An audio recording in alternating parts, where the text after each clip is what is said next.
Telugu YouTube ఛానల్లో మీ వ్యాపార ప్రకటనల కోసం 9154949554 కి కాల్ చేయండి. తెలంగాణ కాంగ్రెస్ కు త్వరలోనే కొత్త అధ్యక్షుడు రాబోతున్నారు.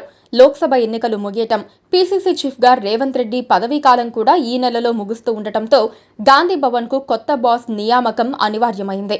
టీపీసీసీ చీఫ్ పదవి కోసం చాలా మంది సీనియర్లు ప్రయత్నిస్తున్నారు. అయితే ఏఐసీసీ పెట్టిన నిబంధన వారికి తలనొప్పిగా మారిందట. ఇంతకీ కాంగ్రెస్ హైకమాండ్ పీసీసీ చీఫ్ పదవికి పెట్టిన నిబంధన ఏంటి? పీసీసీ చీఫ్ పదవి ఆశిస్తోన్న నాయకులు ఎవరు? Watch this story.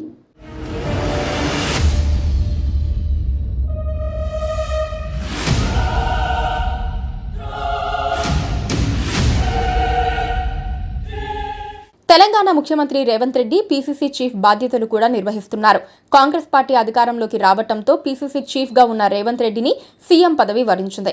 అయితే లోక్సభ ఎన్నికలు కూడా దగ్గరలోనే ఉండటంతో ఆయన్నే పీసీసీ చీఫ్ గా కొనసాగించారు. ఇప్పుడు పార్లమెంటు ఎన్నికలు ముగిశాయి. కేంద్రంలో కొత్త ప్రభుత్వం కూడా కొలువు తీరింది. అదే సమయంలో రేవంత్ రెడ్డి పీసీసీ చీఫ్ పదవి కూడా ఈ నెల 27తో ముగియబోతోంది. దీంతో జోడుగుర్రాలపై ఉన్న రేవంత్ రెడ్డికి పార్టీ బాధ్యతల నుంచి విముక్తి కలిగించి ఆయన పూర్తిగా పాలన మీదే దృష్టి సారించేలా చూడాలని పార్టీ నాయకత్వం నిర్ణయించింది. అందుకే ప్రభుత్వంతో సమన్వయం చేసుకుంటూ పార్టీని బలోపేతం చేయగలిగే నేతను పీసీసీ చీఫ్ గా నియమించేందుకు కాంగ్రెస్ హైకమాండ్ కసరత్తు ప్రారంభించింది. పీసీసీ చీఫ్ గా ఎవరిని నియమిస్తే బాగుంటుందనే చర్చ కాంగ్రెస్ క్యాడర్లో విస్తృతంగా జరుగుతోంది.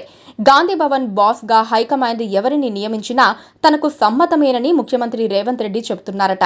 పార్టీని ప్రతిపక్షం నుంచి అధికారంలోకి తీసుకొచ్చిన రేవంత్ రెడ్డి స్థాయిలో పనిచేయగలిగే వ్యక్తి ఎవరున్నారనే అంశంపై పార్టీ అధిష్టానం ఫోకస్ చేసినట్టు తెలుస్తోంది.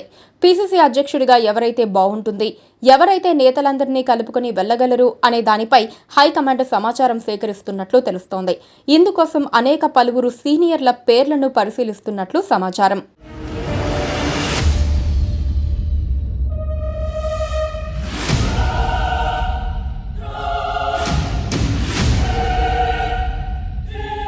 పీసీసీ చీఫ్ పదవిపై చాలా మంది సీనియర్ నేతలు ఆశలు పెట్టుకున్నట్లు బహిరంగంగానే ప్రకటిస్తున్నారు. రాష్ట్ర పార్టీ వర్కింగ్ ప్రెసిడెంట్ తూర్పు జయప్రకాష్ రెడ్డి అలియాస్ జగ్గారెడ్డి తనకు పీసీసీ అధ్యక్ష పదవి ఇవ్వాలని చాలా రోజుల నుండి అడుగుతున్నారు.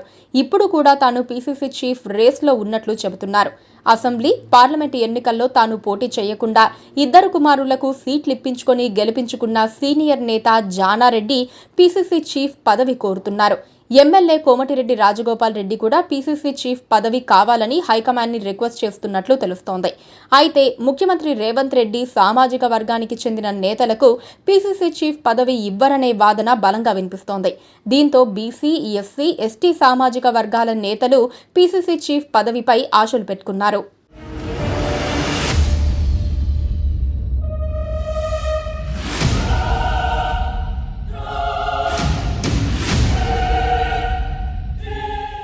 మంత్రి పొన్నం ప్రభాకర్ సైతం పీసీసీ చీఫ్ రేస్లో ఉన్నారు. తాను విద్యార్థి దశ నుండి కాంగ్రెస్ పార్టీలో పనిచేస్తున్నారని, తనకి అధ్యక్షుడిగా అవకాశం ఇస్తే బాగుంటుందని కాంగ్రెస్ పెద్దల దగ్గర చెబుతున్నట్లు సమాచారం. Working president MLC Mahesh Kumar Goud సైతం పీసీసీ రేస్లో తాను ఉన్నట్లు ప్రకటించారు. మరో బీసీ నేత మధు యాష్కి గౌడ్ కూడా పీసీసీ చీఫ్ రేస్లో ఉన్నట్లు ఆయన సన్నిహితులు చెబుతున్నారు. ఏఐసీసీ సెక్రటరీ సంపత్ కుమార్ సైతం ఆ పదవి తనకి వస్తుందనే ధీమాలో ఉన్నారు. పార్లమెంటు ఎన్నికల్లో నాగర్ కర్నూల్ ఎంపీ టికెట్ ఆశించిన సంపత్ కు టికెట్ దక్కలేదు. అందుకే ఆయన పీసీసీ పదవి విషయంలో పట్టుబడుతున్నారు. ఎస్టీ సామాజిక వర్గాల నుంచి మంత్రి సీతక్క, బలరాం నాయక్ కూడా పీసీసీ చీఫ్ పదవి కోసం ప్రయత్నిస్తున్నారు. చాలా మంది పీసీసీ చీఫ్ రేస్లో ఉన్నప్పటికీ ఒకరికి ఒకే పదవి అనే నిబంధన ఏఐసీసీ పెట్టడంతో చాలా మంది సీనియర్లు అసంతృప్తికి లోనవుతున్నారట. పీసీసీ పదవి ఆశిస్తోన్న పలువురు నేతలు, మంత్రులు, ఎంపీలు, ఎమ్మెల్యేలు, ఎమ్మెల్సీలుగా ఉన్నారు. దీంతో వీరందరికీ ఏఐసీసీ నిబంధన ఇబ్బందికరంగా మారిందట. కర్ణాటక రాష్ట్రంలో డిప్యూటీ సీఎంగా ఉన్న డీకే శివకుమార్ పీసీసీ చీఫ్గా కూడా వ్యవహరిస్తున్నారు. పక్క రాష్ట్రంలో లేని నిబంధన తెలంగాణ రాష్ట్రంలో ఎందుకంటూ ఇక్కడి సీనియర్లు ప్రశ్నిస్తున్నారు. కాంగ్రెస్ అధిష్టానం ఎలాంటి నిర్ణయం తీసుకుంటుందో తెలియాలంటే మరికొన్ని రోజులు ఆగాల్సిందే.